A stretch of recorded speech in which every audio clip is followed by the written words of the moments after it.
I do get a lot of requests from people wanting to break into this Mm. space. There's lots of different backgrounds that people can have to come in, not just the traditional 2 years banking, consulting, 2 year startup. And I encourage people to really just start thinking about the process of VC. There's like the sourcing, picking, helping, exiting, and you want to demonstrate competence in one of these things. To the extent that you think you have interesting sourcing or picking skills, start writing about it. Show a record of your thinking, because that's essentially what investing is. It's like thinking Right. and then making a decision. And I don't encourage people with pure finance backgrounds to go straight into VC, at least early stage, whereas a lot of early stages like pretty hands-on and operational, and you don't have a ton of context or empathy for that stage. So I do always encourage people, if you've just done 2 years banking, go work at a company, or even fresh grads, go work at a company instead of trying to get straight into VC out of college. Welcome to Brave.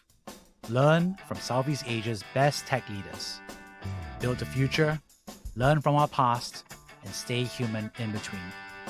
No BS on success.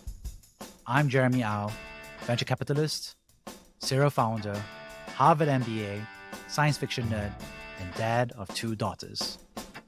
Every week, we debate startup news, interview changemakers, answer listener questions, and share personal insights. Join our movement of over 20,000 members and get transcripts, resources, and community at www.bravesea.com. Nodeflare is a trusted recruiting partner for startups looking to scale their technology teams. They have a curated pipeline of talent from data scientists to full stack engineers. Learn about the latest salary trends and benchmark compensation across the region. Nodeflare offers more than 10,000 verified salary data points completely free to employers. Check out www.nodeflare.com today. Hey, Shiyan, another morning, another podcast. How's it going? It's been quite an eventful week, but not in technology. I know, right? It's just like, wow, there's so much to discuss privately, but, is this relevant for the show? Is this what the readers want? Sadly not. Such a shame. But the biggest news of the week was, did you get your Taylor Swift tickets? I did get Taylor Swift tickets. How did you know that I was queuing for them with all of Singapore and the entire region? So you had those special cards that let you have the priority access. Were you queuing up how many devices? How did you get it? My wife has a UOB card. She has a UOB ladies card, which I have to say is the ugliest credit card on earth. And it's so stereotypical. It is pink and has ugly flowers, and it gives you rewards for tuition and groceries. Like, it's horrible. But, we do buy groceries. And so we have this card, and it came through for us in the purchase of Taylor Swift tickets. So, yes. So now there's no way you can blame her for the ugliness anymore, since it's got the tickets, right? I don't blame her. I blame whoever just designed this card. It's like hideous. I feel like if you were designing a card, you want a card that when somebody pulls it out to pay for something, other people are like, wow, what's that? Not like, wow, that's really freaking ugly. And we were saying a little bit about, it was just the fact that, you're sold out. It was like in 8 hours, people are queuing up in SingPost. I think there were people all across the region who are flying in from the Philippines and Indonesia just to kind of do those tickets. It's a kind of a crazy blitz. Yeah, it's incredible. I mean, I think I'm really curious about what the increase in volume of UOB card applications based on this. Not that I think that those are necessarily great top of funnel leads, but I mean, it's sort of insane. I don't even know how much the sponsorship costs, but it was great publicity. And it's the only Southeast Asian destination, right? They're not going to other cities in Southeast Asia. So I think we have the whole basket of demand collapse in on Singapore. Yeah, I think I was just reading here what Taylor Swift fans caused a 45% surge in UOB card application volumes across Southeast Asia. So now that's pretty insane. It's insane, right? I mean, maybe it's a low base. So I mean, it's a pretty decent base, right? But still, I'm just wondering in my head, somebody has to do the math, which is like, how much does sponsorship cost versus the cost per card application? Of course, I think actually if they're recurring users, right, are they actually going to move volume into the card, right? I think that's in my head.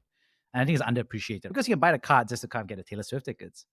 But then are you actually going to move a significant amount of spend in? Is going to be an interesting analysis. Yeah, I mean, I did a bunch of work on cards before, and so what ends up happening with cards is like people spend a lot of money marketing like benefits and things like that, and they're mostly just trying to get people to move spend from one card to another, right? Everyone wants to be like the top of wallet card, but the interesting ones are the ones that can actually create new categories of spend. So like places where people previously couldn't use credit cards and then suddenly they can use it. So you're not like trying to move people from one other thing. So like there's a card in the US called Built where they basically allow people to pay for rent with credit cards. Ooh. There's a bunch of details so that the rent payment doesn't actually move on credit card rails, but they give you rewards for paying your rent through their system. And they work with landlords who basically also want more on time payments, right? And so I would actually like, here's a request for startup. I would actually love to see someone do that for enrichment activities. So many enrichment activities don't accept credit card and have terrible billing systems. And actually, it would be beneficial for both sides. Enrichment activities would get paid more regularly if they would just take a credit card on file. For the parents, like if you get a reward, like that is a part of your spend today that is not currently captured by any card spend. So issuers, if you're anywhere, from any issuers in our audience, please come talk to me. I really feel this should exist. I would love to brainstorm on this topic with you. Oh, that's great. I mean, it almost sounded like a request for a startup for a one-click checkout for enrichment centers. No, the era of Fast and Bolt and all those guys has come and gone. Oh, too bad. But yeah, I mean, enrichment centers, man, don't get it. Even it's like tennis, my kid's tennis class or soccer or whatever. It's just such a pain to pay for. Yeah. And on related news to the women's card and so forth, Due Street Asia and Nikkei Asia wrote a report on decision makers at VCs focused on women representation. So basically, some key statistics they said was that women now account for 17.4% of all decision makers at VCs headquartered in Southeast Asia. However, 67% of Southeast Asian investors don't have a woman in a investment decision-making role. And they define it as somebody who has the ability to lead deals, sign checks, and sit on company boards. And this is across about 400 funds that they're looking at. And they think that it's gone up 15% over time, but they still feel like a lot still needs to be done. So any quick reactions, I guess, to the statistics here? I mean, what's your reaction? Are you surprised? This is old news, right? Well, I think it's nice that the numbers getting better. I mean, I think that's one. Come on, Shiyan. Often incredibly low base. Yes. I mean, I don't know. I'm not ready to pat ourselves on the back. Like literally 2/3 of firms have no female decision makers. So in the 1/3 that do, they're accounting for this 17%, which is like 1 in 6. Yeah. Investment decision makers is a woman. Like, okay, great. I guess maybe another way I'm not ready to throw a parade. I'm not ready to throw a parade, if that's what you're asking. I'm not saying that. You just asked me how I react. I'm just saying, But yeah, it's fair. If you're growing at 15%, I don't know what the time frame was, but I guess there's a pretty slow growth rate because there's going to be 10 years before you actually hits 30-something%. Yeah, I'm not holding my breath here. I don't know. I mean, my first job in venture was in, 2000. My first job, I had a venture internship my sophomore year of college. So what was that? 2003. My first full-time job in venture was 2007. So it's like 20 years ago. And it was kind of the same. It's gotten slightly better. People talk about it more. They didn't really talk about it as much before, but the dynamics are still pretty similar. Like you said, it's a low base. Do you have something uplifting to say? I hope you have something uplifting to say. I feel like if I'm going to say something uplifting, you're going to mock me relentlessly.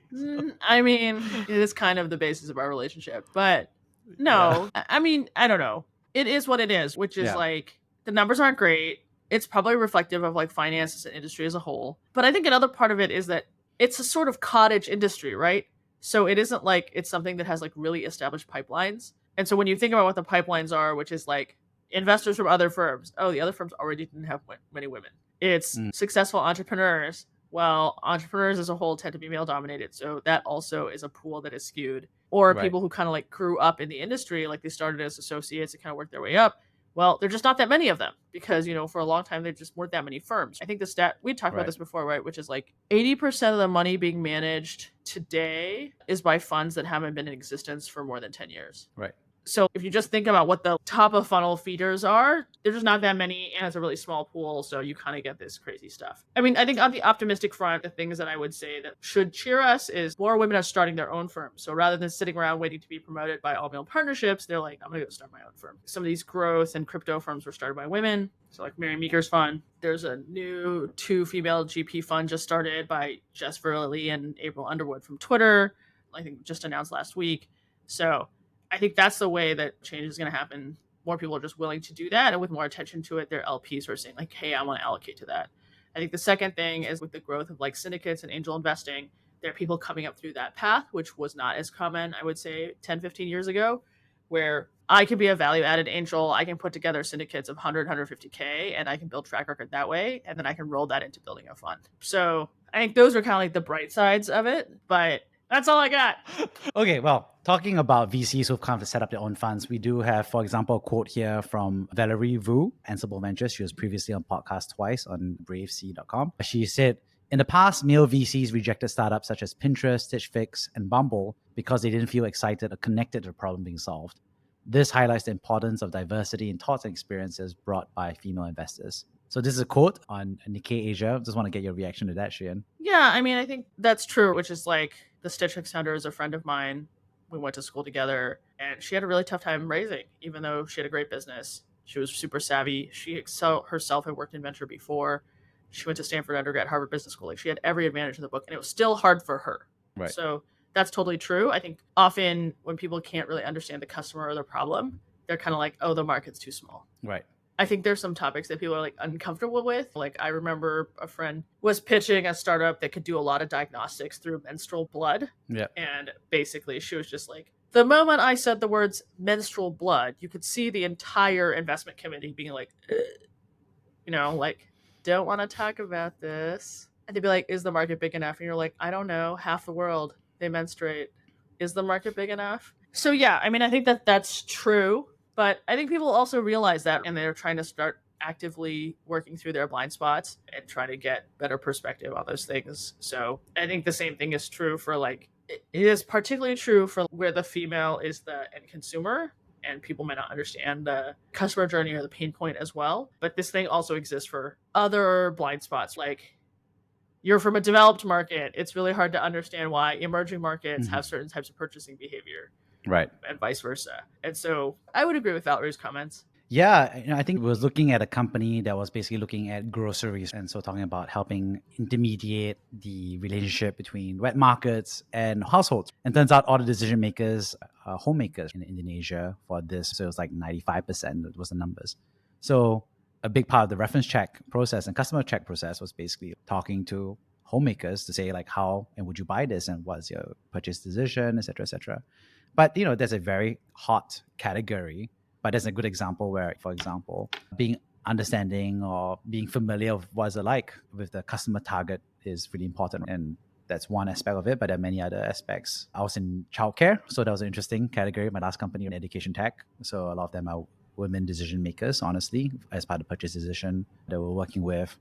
Obviously, jewelry is a big category as well. Mm-hmm. So I think it's some interesting categories. Yeah, Blue Now. I mean, heck.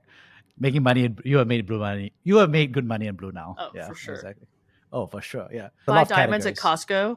That blows my mind, actually. At Costco? What? Yeah. Another reason Costco is awesome. I just don't know how I'm going to tell my wife, like, hey, I got you a diamond from Costco. But I think interesting dynamic, which is I think so much consumer spend. And I think there's a saying that from China that says, like, women hold up half the sky. And sometimes I kind of think about it quite a bit, which is like, yeah, consumption spend, so many joint households as well, where both partners could potentially be making a decision on purchase and so forth. And so having empathy with at least, like I said, half of the consumers in the world is a minimum requirement. And so I think for me, what I've noticed is that a conversation to just have is just like a lot of VC funds should just be like, hey, we have a giant blind spot if we just don't have a voice at the table, like you said, for consumer awareness. Yeah. Totally agree. I think there's another quote here that's interesting, and I'd love to get your response to that. So Jennifer Ho, a partner at Singapore-based Integra Partners, said, for me, the trickiest part of being a woman in a male-dominated industry is that you're still the exception rather than the rule. It's very seldom about outright discrimination. More often is the way you're ignored in a meeting or asked to manage a schedule, or the questions you've asked, and the constant wondering if a man would have been asked the same questions or treated the same way. What are your thoughts? I don't know. I think about what I tell my children a lot, which is you can't control what other people do. You can only control what you yourself do. So people are going to think their own thoughts. I can't control that. I'd rather not spend any time thinking about it. Being a better investor and working with my own strengths. I think gender aside, I think everyone has a different style. Everyone has a different way that they show up, a different way that they bring value to founders. And it's important to recognize that. I have some partners who are really strong on CAC. I have some partners like really strong on emotional connection, empathy, all these sorts of things. And we're just all kind of like good at different things. And so we have to show up and win deals based on what we can do. And yeah, probably there are times where men wouldn't be asked the same questions that we would, but like there's not a whole lot you can do about that. You can't control the other person. You can only control yourself. So, I think my general approach is just try to like diffuse things with humor. If I don't like a question, I just try to make fun of it, and hopefully the person asking realizes it's ridiculous. And I mean, it's interesting. I don't know. I read a quote where little girls are told that they mature faster, so they should be more patient with little boys. But why aren't little boys told that they should look to little girls as examples of leadership and maturity, since they are maturing faster? I mean, there's a lot of this stuff, but like, I think in business, it can often be hard to achieve things if people perceive you as an activist who want to beat the drum on a very specific point. And I feel that you can change more hearts and minds basically by building relationships with people and showing that you're really effective. So I don't know. Maybe that's not particularly PC.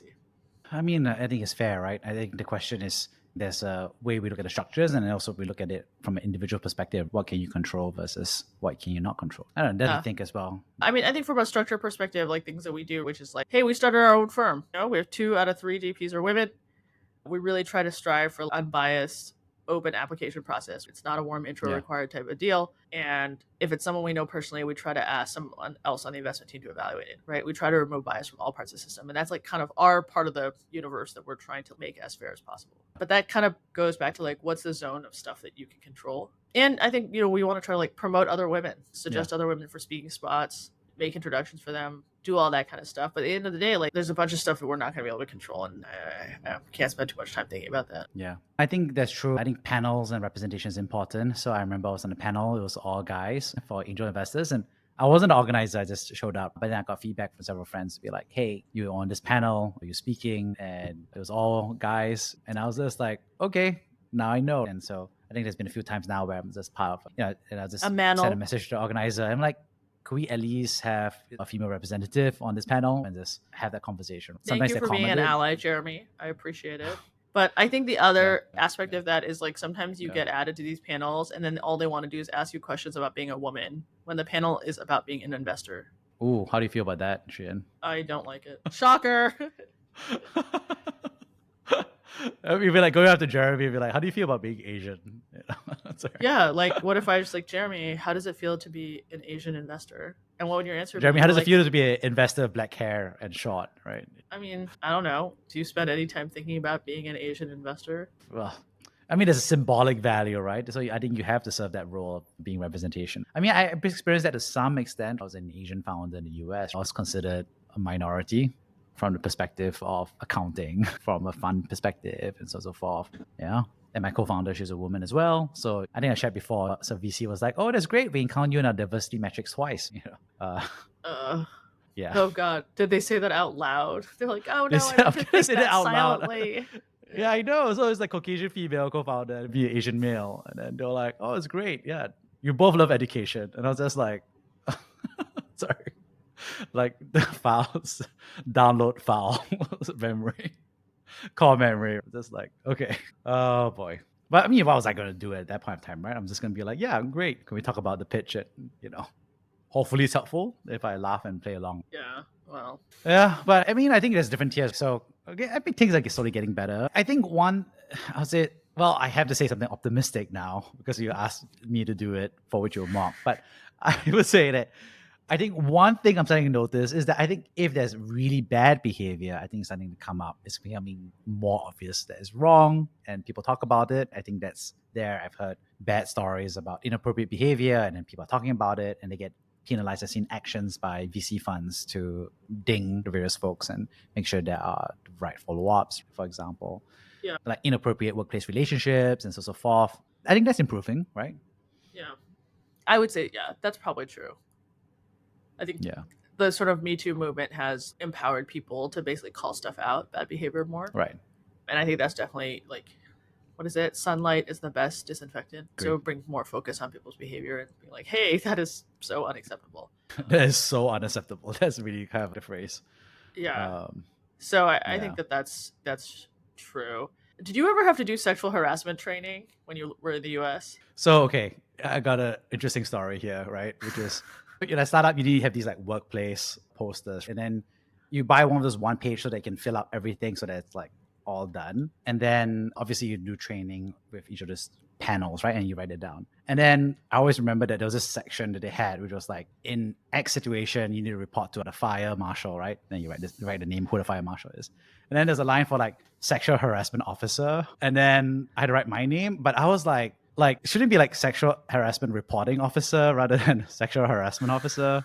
I'm just saying, right? I was just saying like we could rename this, but there was like a requirement in Boston for us to detail. I don't think there's equivalent in Southeast Asia, not that I'm aware of. No, I don't think so. But like in California, if your company is above a certain size, you have to do mandatory state mandated sexual harassment training, and you have to watch these videos. And like David Schwimmer is in these videos. And so you're like, wow, did he make enough money from Friends that he doesn't have to make weird sexual harassment videos for the state of California? Wait, is he the trainer? No, he's like an actor. Basically what they do is they act out scenarios and then they ask you questions like, is this acceptable? Is this not? Like, what's this guy is the guy. So he's like awkwardly Ross. Oh my. Ross, yeah, I know, but I mean, he's awkward as Ross, but I'm just saying, like, he's actually acting out. So like, he's like the boss, or he's like the like creepy colleague, or whatever. Like, it's just. Sorry, it's hilarious. Well, he recently did an ad for a gambling ad. Effectively, as an app store, and then it was like Coin Master. It's basically slots. Oh, this is guys as a game. There's a unicorn. I think Insight Partners invested in them, making bank Israeli company. But yeah, I think Instagram was like, whoa, Ross really took a turn there. So yeah, I mean, I guess he's doing all the ads. So I think that's a fair point. I think there should be minimum requirements on like whistleblowing, sexual harassment. Actually, I think whistleblowing is an important one. So I actually had to recently help a Web3 startup. Somebody saw something that's inappropriate and then basically had to do all the legwork from scratch to understand, like, should I report? Should I resign? What are the consequences for reporting? In Southeast Asia? In Southeast Asia, yeah. And I think what's interesting to hear a little bit is, there's no mandatory requirement. There's no whistleblower protection, pretty much. So I think it's like an interesting dynamic. So obviously it's a broader issue than just sexual harassment or so on and so forth for women representation, etc. But I think there's so much prevention that can really happen from that. Yeah. Any advice you would give to women VCs? I mean, I wouldn't. I'm on the journey too, right? I wouldn't presume to give advice to other investors. I do get a lot of requests from people wanting to break into this space. Right. I think there's lots of different backgrounds that people can have to come in, not just the traditional 2 years banking, consulting, 2-year startup. And I encourage people to really just start thinking about the process of VC, right? There's like the sourcing, picking, helping, exiting. Mm-hmm. And you want to basically demonstrate competence in one of these things. To the extent you think you have interesting sourcing or picking skills, start writing about it. Show a record of your thinking, because that's essentially what investing is. It's like thinking and then making a decision. And so you can do that without actually investing. You can start sourcing things and you'd be like, oh, here's why I think these things are interesting. Why or why not? Here's why I would invest, whatever it is. And I think that's actually a really good exercise to demonstrate those things. And I kind of don't encourage people with pure finance backgrounds to go straight into VC, at least early stage, whereas a lot of early stage is like pretty hands-on and operational, and you don't have a ton of like context or empathy for that stage. And so I do always encourage people, if you've just done 2 years banking or whatever, go work at a company, or even fresh grads, go work at a company instead of trying to get straight into VC out of college. I agree. And then if you're from a non-traditional background, even more you're going to have to prove that you can do these things. And that's why even more writing, doing a podcast, whatever it is, but documenting the quality of your thinking becomes even more important. Because you could show that to anyone who's interviewing. And if you're writing, especially if you're really interested in niche spaces and you become an authority, people will find you. So people will reach out to you and be like, hey, what do you think about this? Or you want to come and interview with us versus you applying in. So I think that actually is more effective. And I think the act of doing it actually improves your thinking as well. Right. I agree. I think what's interesting is that, lots of folks want to break in. And I think the tricky part that I would often advise them is actually understanding what a VC does and seeing whether you actually want to be a VC. I think there's a lot of thought leadership that VCs do, podcasts included.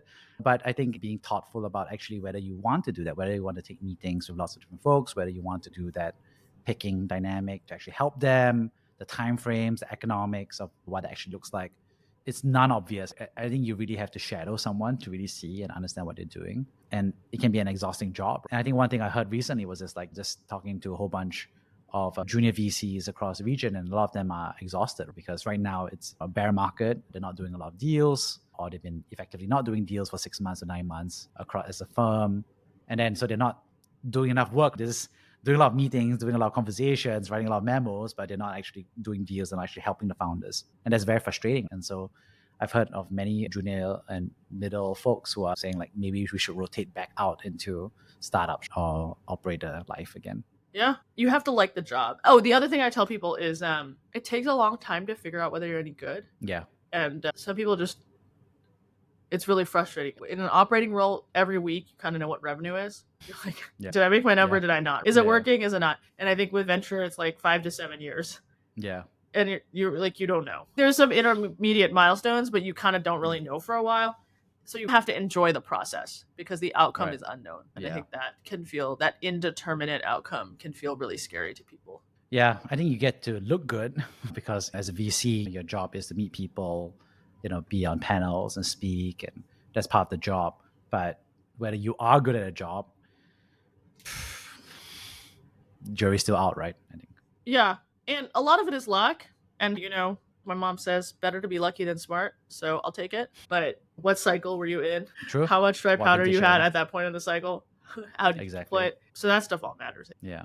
I think one thing I think about, and maybe less for women VCs, but like you said, non-traditional, right? So you're some sort of outsider. You're a minority, you're not from the country, whatever it is. I think one thing advice I often share is you really have to understand companies, because at the end of the day, you're selecting for them. You have to understand them from a financial basis. You got to understand them from a team basis. You got to understand the product market fit. And if you don't understand a company, I think it's very easy to believe you understand a company because you read the memo, right? You read the website, you read all this stuff. But whether you actually understand the company, that's something that you have to do and you have to demonstrate and you have to believe in at some point. I think that's something to, and I think it's a bit easier actually to understand how that happens. Like you said, when you're working at a startup, when you're working from the inside, then you can actually see that, pass all the gloss and look on the inside. Yeah, every startup is a shit show. And so it's just like how much shit you can put up with. They're just super messy. And so it's like, what kind of mess can you stomach? But also like, what kind of mess is normal versus what kind of mess is going to kill you? Right. Those are actually important distinctions. Yeah. And I think working at a startup is great because it's very meritocratic in the early days. It's all hands on deck. People get stuff done. You got to do change. No one really cares, right? So I think some of this unfair selection processes really kick in larger organizations, or kind of like organizations that can afford to kind of like look past merit in that sense. Totally. Shiyan, when you look back on time, God, when I any advice you have given yourself 5 years ago when you were, early, as an investor, right? 5 years ago, any advice you've given yourself on the investing front? I mean, the advice I would give myself is I should have started angel investing earlier. So I was so heads down when I was working at NerdWallet that I didn't have bandwidth for anything else. And I feel like I should probably just have lifted my head up periodically and be like, hey, what are my friends doing? Maybe I should just write some checks here, Yeah. And even going back to business school, or I wrote a few checks to some business school friends. Yeah. But business school and my undergrad friends and things like that, you really can write small checks if you have knowledge and relationship. Right. And getting more reps in, I think, is important for an investor. Right. And so that would have just the nice thing about my fun strategy is I do get a lot of reps in, but I could have done that even earlier. Yeah. And that would have de-risked your approach. That would have given you the skill set. And you would have found out if you liked investing, right? Yeah. Yeah, I was talking to someone. He set up his first fund. He's a minority. And he said, my biggest advice to himself was to not do it so early, because he was like, whoa, he was able to successfully launch the fund and so forth, but it just took so much work. And he didn't realize how much risk he was actually taking, that in retrospect, he said a few more years of investing would have given him a better chance of success. I thought it was interesting to hear that advice and reflection, because it makes me think sometimes it's really good to get started and do as much as you can. And sometimes I think you just have to take a step back and get prepared. And I think that's I won't say philosophy difference, but I think there's a nuance that has to be taken care of. Yeah, totally. On that note, Shiyan, any parting words of advice?